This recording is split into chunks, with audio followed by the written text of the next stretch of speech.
Oh, hi. Hi. Welcome to our Oh. podcast. Oh crap, we started. We started. I brought my mouse on the screen and Yay! everything. Yeah, we're going to go with oh, hi, I think. What do you Oh, guys hi. think? Let us know in the I comments. like it. Well, I know you like it, Mm-hmm. and I'm sure everyone will love it. And I'm They hoping should. that they tell If us they that they love don't, it. we will hunt them down Much like the Mandalorian did. and give them big hugs. Good segue, huh? Yes, very good segue, actually. So, spoiler warning to everyone that's watching. This is for episode 6. When did it come out? Spoiler. Yesterday, December the 13th, 2019. Not to be confused with next year, 2020. Well, we might still be doing this. Hopefully. I watched it yesterday. Mobius, you just watched it. A couple hours ago. And I already need to rewatch it. There is a lot to this episode. There was a lot. Yeah. I liked it. What was your big takeaway? What do you think is the Well, thing you'll remember the episode for? What I will remember it for happens later on in the episode. I don't know if you want to kind of go through the episode progression wise, or do we just want to do quick hits? Because honestly, we can do quick hits. Yeah, let's just do quick hits. Okay. So my favorite part, this is jumping all the way to the end. Sorry, there's a little hole on the side of my microphone and I see it. There we go. There you go. That's hidden. Was at the end or towards the end when Mando is hunting down the mercenaries on the ship. Yep. And the droid is still on his ship. Yeah. And Baby Yoda is evading him like the sneakiest motherfucker I've ever seen. That is really cool. He literally is there. The droid looks one way, looks back, and he's just gone. Yeah. But then the best part was when the droid ends up finding him in his little room, and you see Baby Yoda start to use the Force. Yeah. And you're like, oh, what's going to happen? And then all of a sudden you see the droid just explode and sparks shoot out of him. And I'm like, he exploded his guts. And then the droid falls over and there's Mando standing there with a blaster. And you see Baby Yoda look at his little hand like, oh no. I did that? That was the coolest. I mean, I like that part for a lot of different reasons though. Because one is that we already know he's really strong in the Force. Mm-hmm. I mean, from what was that, episode 2? Yeah, when he fought the when they were fighting the Mudhorn. Yeah, and Baby Yoda lifted the damn thing. Mm-hmm. But then it slept for 3 days. Yeah, but the fact that you kind of already saw him he knew he was in trouble. Mm-hmm. And even though yes, he's 50 years old, like I said, by our standards, he's a toddler still.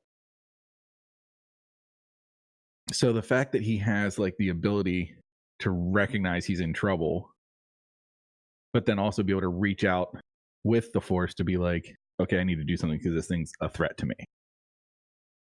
But then also he's still very innocent and doesn't know his power, with the fact that when the droid explodes, he looks at his hand like, whoa. That was honestly, yeah.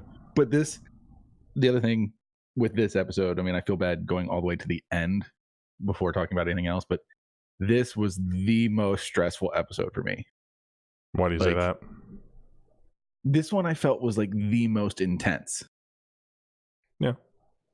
Fair. I mean, while slightly predictable, in the sense of you he goes to the mercenaries. Okay. You then go, they're going to find Baby Yoda. Sure enough, they find Baby Yoda. Yeah. So then you're great. But then when they get on the ship the whole time, my wife and I were oh my God, Mando's going to get betrayed. They're either going to when they first were unlocking the hatch, I thought for sure they were going to kick Mando in and then just leave. They weren't actually there to rescue anybody. Yeah. You thought it was just going to be empty and throw them in there, run away.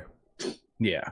Okay. But I mean, God, there's so much. It's I just watched it, so everything's so jumbled up. So I think that's why I'm doing it backwards, because the end of the episode is freshest in my mind right now.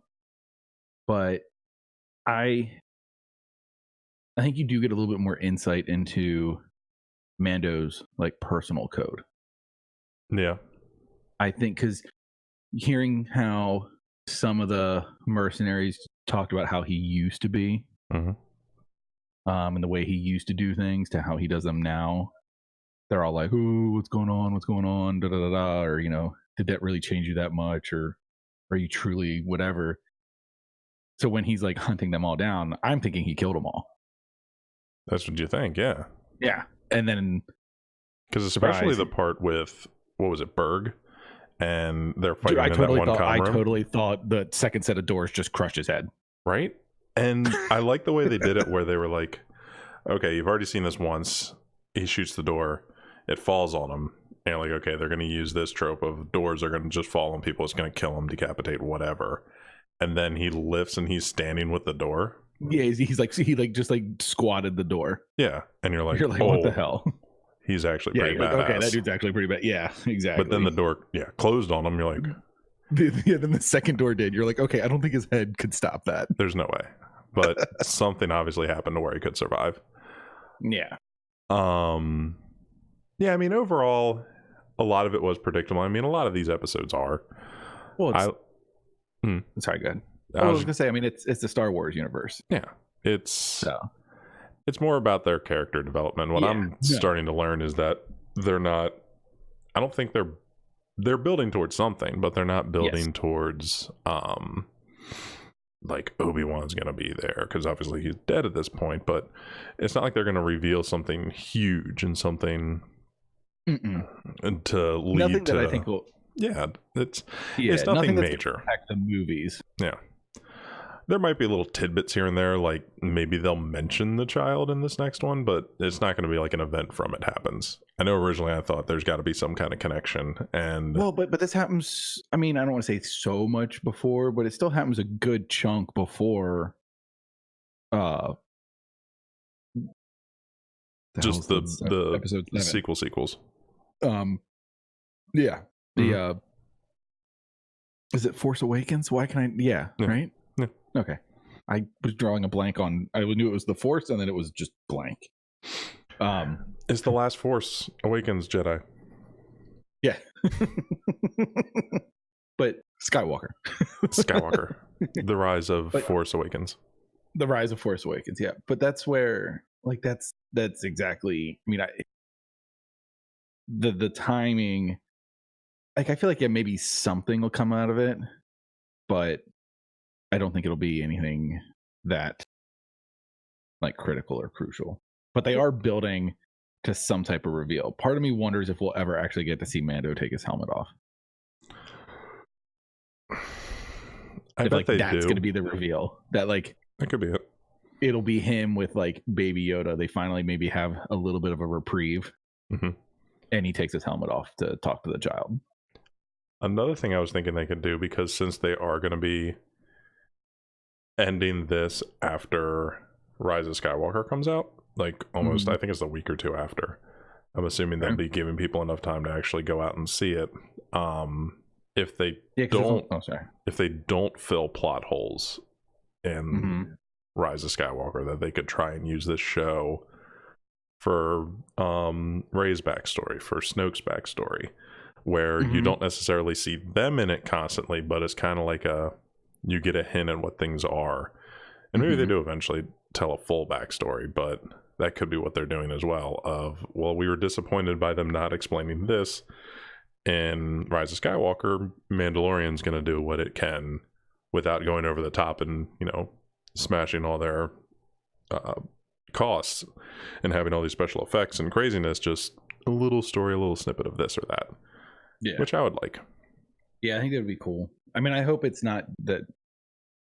I mean, do you think they're going to continue after the final episode? Like they're going to do another season of it? Or do you think it's literally it's an 8-episode miniseries and that's all it's going to be? I'm kind of hoping that they do and they don't end it.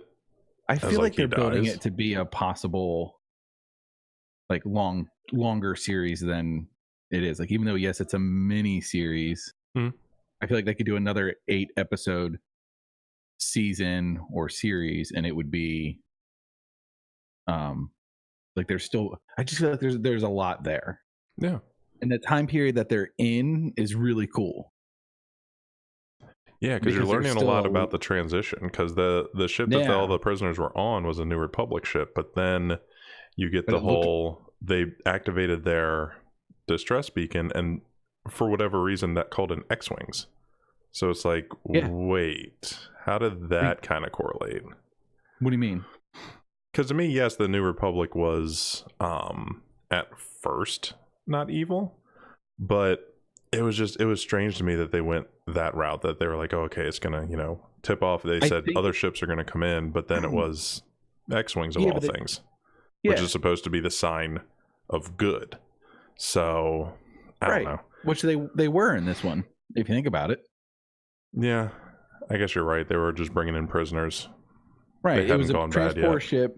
The guy activated the beacon, so they would send probably their fastest ships to get there as quickly as they could, just to investigate. Mm-hmm. So they figured it's almost like you send in your fighter escort. So they send in this group that's probably like out just on patrol from a base somewhere in the outer rim. Mm-hmm. They're the quickest ones. They can respond the fastest. And then what they said was when they got there, of course, actually another point of the story was Mando, again, being way smarter and sneakier than you realize he is, takes the guy in, drops him off like nothing happened, takes his money, leaves. And then they realize they left the Republic tracker beacon in the dude's belt.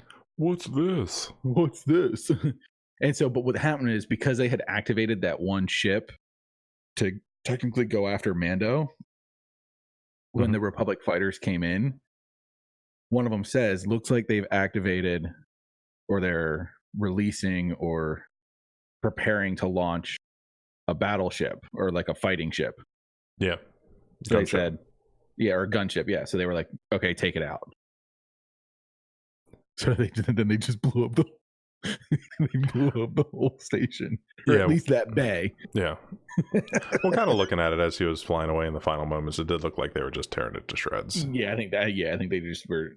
I think it's one of those things of like, even though the Republic is good, in that case, being out that far in the outer rim, it's pretty much of anything that could be a threat. They need to take out. True. And who knows? Maybe you'll find out more about like what mandates those there, or maybe the Republic does get a little, not full-blown Empire-esque, but maybe they do get a little tyrannical to an extent, and that's what gives the First Order its reason to rise to power. That could be it. Maybe that's what we'll also see, because like again, we never got a backstory on the New Republic. We never got a backstory to any of this stuff. The re-rise of stormtroopers and all that. Yeah, because even in this one, in the newest movies, with you have the First Order and you have the Resistance, but the Republic, is it still there, or you're talking about during the sequels? Yeah, like I can't remember if they've said anything about the Republic still being around, or like it's not like the First Order came in, took over, and became the new Empire. It's just, I think the expectations are supposed to be it's kind of like when the Empire came to be. They just slowly, over the course from episode 3 to episode 4, it slowly transformed into this empire that was just unstoppable. From the end of 6 before 7, they had, and they have books on it where they do show it, but there's a New Republic. They started, the Senate over again. They have all these things, and then it just eventually, it kind of coalesces into the First Order again. Yeah, it devolves almost like a communism kind of deal, where it's no longer about the individual, it's about the collective group and whatever when it comes to that. So that's what I got out of it. Okay. See, I hadn't read really any of the newer books. There's a good one I can suggest. It's been a couple years since I read it. Hold on. It's basically the story after 6, where they're establishing the New Republic. Oh, what is it called? Because Force Awakens is like 30 years after Return of the Jedi, isn't it? Mm-hmm. Whereas it's 30. I think it's like 34 years. Okay, There it is. whereas Bloodline. Okay, I have that book. I just haven't read it yet because I was trying to read all the ones prior to it. But I do have that one. So good. I won't spoil anything about it because I loved pretty much every chapter. I'm thinking of it as a show. Well, you know, it's a written show. So, cause it's a written show. That's a good point. I wish they could do something with this. I mean, sadly, Carrie Fisher no longer being with us, it's impossible. But, yeah, I don't want to say impossible. I just don't think it would be done for the right reasons. But it's a good story. Yeah, I mean, sometimes too, I think and that's the thing is with the Mandalorian, that may be what they're working towards. Instead of doing movies of that time period, it'll be miniseries. They'll pick a character to focus on and do 1 or 2 seasons of like an 8-episode miniseries, which I think would be really cool. Because not everybody wants to read the books or the comics in the Star Wars universe. Exactly. They'll always come up with a storyline. Yeah, it's strictly the movies. That's it. And it goes from there. Yeah, I cannot suggest that book enough, and I won't. Okay. Yeah, I think I do have it. It might be packed still, but I know I'm pretty sure I have it. Because I think it was on sale at Target one day or something, and I got it. Yeah, because it came out, I was reading, coming up on 4 years ago, so it's an older book, but it checks out. And it's officially canon. It's not anything. Yeah, it's not Legends. Yeah, it's a lot of the books that I've read and have right now are technically Legends. Yeah. But getting back to takeaways from this episode. Getting back to that, yes, good segue. All right. There was, well, as far as anyone in that episode goes, they're all dead. It kind of upset me that they didn't actually keep anyone around, because there were some good characters. They I mean, for them just to all blow up in that final attack, I mean, you can't build off of that. Well, the other mercenaries too, I mean, he left them on the ship. Yeah. He left them on the prison ship, so they're still going to be alive. So they could pull them back in. I didn't think about that. What do you think about the whole possible love story, not continuing one, but past one of the of Mando and the Zian, the Twi'lek chick? I can't remember her name. Zian. Xian. Zian. It would be interesting to see if that plays a role. That's primarily why I was upset, is that they haven't actually established anything for him. So as far as like a backstory, his current story with the one girl on the planet that was going to keep the child, but then they left, like they never seemed to actually, sure, he's developing his character, but they're not creating a story for him. So, well, yeah, but that's why I wonder if there's gonna be more. Like if the whole point of this is that you're getting introduced to these characters, but then they're only in for one episode. Yeah. So then it's like, okay, well, will we ever see them again? Depends if they plan on doing more. I remember, okay, so this is where I was thinking it's going to eventually lead to. I mean, they didn't talk about it in this too much, besides how his history with those mercenaries were whatever. But they're obviously going to be building, I think, towards how he became a Mandalorian. And you keep seeing the thing when he was a child of their hometown being attacked or whatever. Right. The one theory I was reading, because you can't really tell where he is as far as a planet or whatever, but the thing people keep coming back to is he probably ended up getting saved by like a Jedi or somebody that has some kind of tremendous power. I wouldn't think a Vader or a Palpatine, but someone like an Obi-Wan. And this could just be not a segue series, but a way for them to introduce, okay, now we're going to tell this story about Obi-Wan. And hopefully they continue it. I mean, they see what it's... I'm sure they can see what the story is doing and what they're gaining popularity-wise besides just Baby Yoda, I think. But it does feel like the show is primarily revolved around Baby Yoda and what he is. Well, I think it's revolved around him and Mando's relationship. Yeah. Because even great. in that very first episode, when Mando finds, the child, opens up his little stroller crib egg thing, and they both end up reaching out. Yeah. They were going to ET phone home.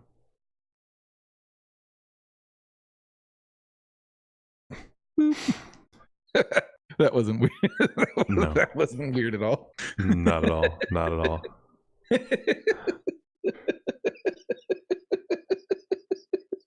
Awkwardness over. He's losing it. Yeah, but even there, like when they first meet, they kind of reached out like that, so there was already like some kind of instant connection. So, and I'm really hoping that continues. It was Yoda that saved Mando. Baby Yoda, or Yoda? That attack would have happened during the Clone Wars. So, because it's the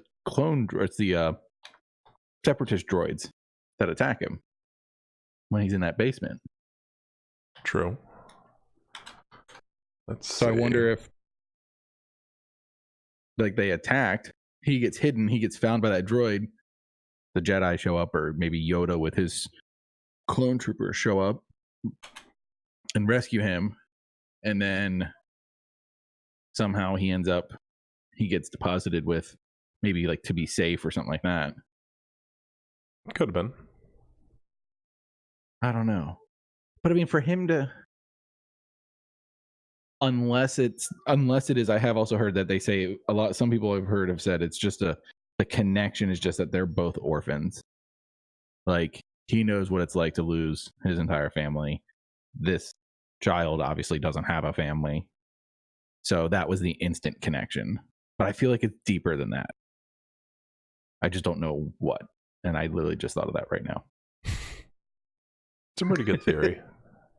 I'm having a really hard time. I doubt it, but yeah, I have a really hard time understanding what it's all Baby Yoda age. I guess they haven't established how old the Mandalorian's supposed to be. Yeah, well, you don't really know. No. I mean, because you don't know when, like, what time period in the Clone Wars that event happened. Yeah. So it could be. And I mean, it didn't go into hiding until after the droids and everything were destroyed anyway. The whole Separatist army and everything was dying. So it's a good, good theory. Well, when did like the purge of Mandalore happen? Was that the Empire that did that? I think it was. Like, didn't they go to Mandalore and basically hunt down all the Mandalorians? Yeah, because they said that the client kind of made mention to that. Well, just that since the purge, I'm guessing he's talking more about the oh no. Apologies, something just decided to play without me authorizing it. Thank you, comicbook.com. That's the Galactic Civil War. It must have happened with Sabine during Rebels. Yeah.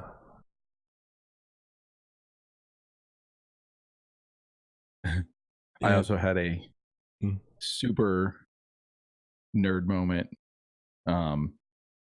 One of complaining about the fact that I always said Twi'lek, but I guess it's Twi'lek. I've heard it pronounced both ways.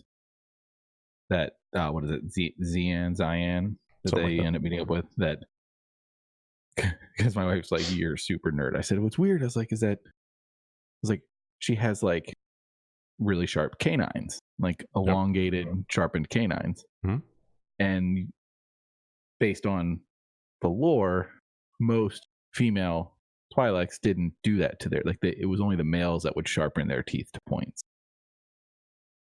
So I was like, I mean, not that it means anything, but it was just very interesting. Like her mannerisms were also very caddish, I guess. But then I also was like, but her Leku don't move as much as at least you read that they can. Like they can actually speak with their, like, not that it matters. I mean, it is what it is. But I was like, it's just weird that her teeth are like that way. And my wife literally looked at me and goes, "You're a nerd." The fact that you were able to recall that. Yeah. And then I got all excited at like seeing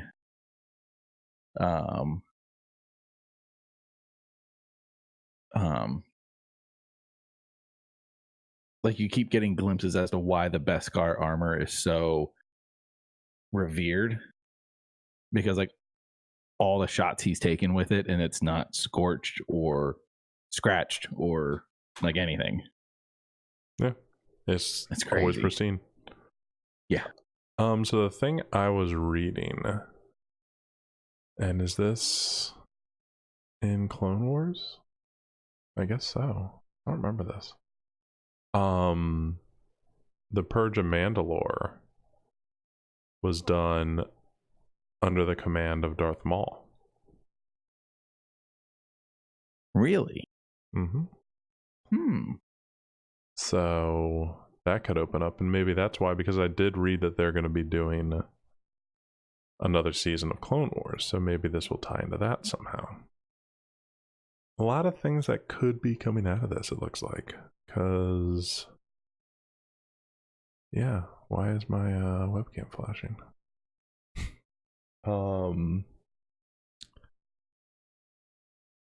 Yeah, there's a lot of things that this can open the doors to. Just kind of glancing through some of the things here. Zabrak, Death Watch. Yeah, I guess we'll have to see. I mean, at this point, the episode overall was just pushing the story a little bit further, and with the way the schedule is, next Friday is Rise of Skywalker. So the 17th, I think, is when the next episode comes out. Ooh, it comes out on Tuesday. I believe it's Tuesday. I'll have to double check. Yeah, Monday's the 16th, so Tuesday would be the 17th. I'm pulling up the actual schedule here. December 18th. Oh, so it comes out on Wednesday. And then the final episode is the 27th, so the following Friday.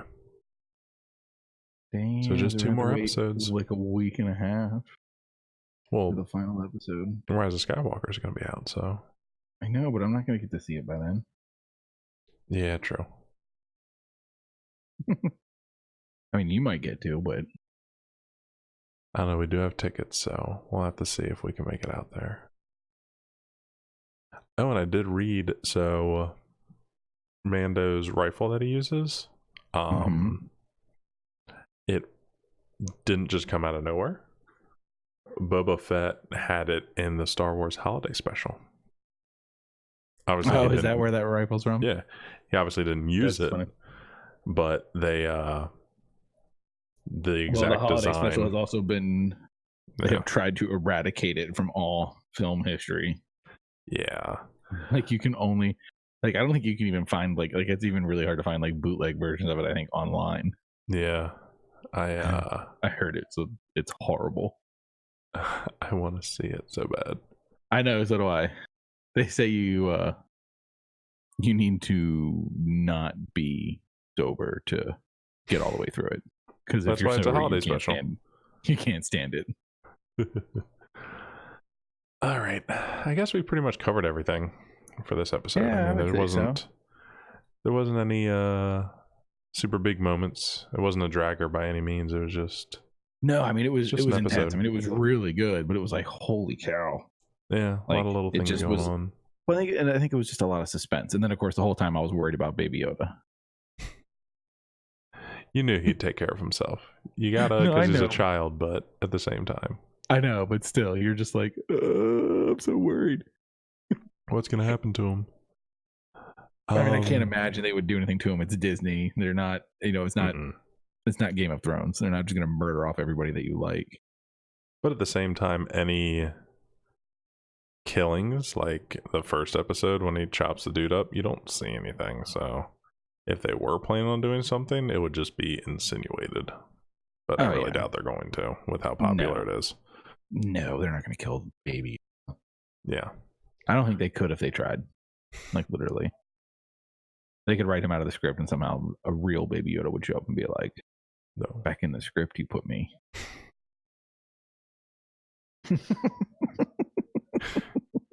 You're ridiculous. You're ridiculous. All right. Well, we've been going for about 30 minutes. Oh, hi. Oh, bye. Oh, bye. This will be Bye-oh. The end of episode 2. End. So long.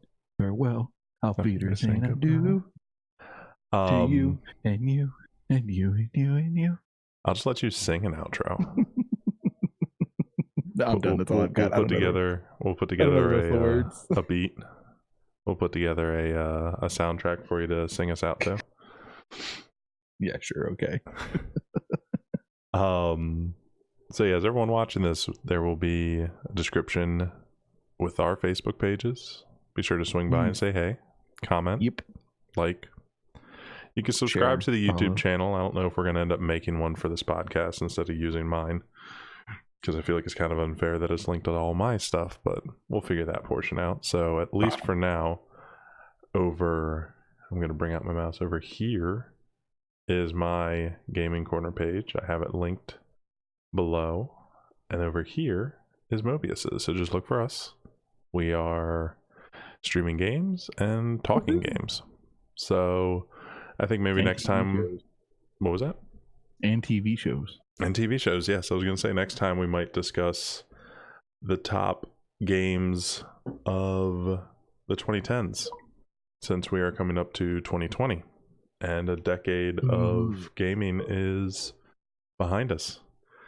And I pulled up the list the other day. There's quite a collection of games for the 2010s, but we'll discuss that on the next podcast. Yeah, but so for we now, might have to read through some of those. Yeah, I think that one's going to be probably a little bit longer. We could probably discuss that for well over an hour. So everyone prepare for that. We don't really have a schedule. Long podcast. Super extra long podcast. We don't really have a set schedule. But we'll just let you all know when the next one's going to be. So for now, oh bye.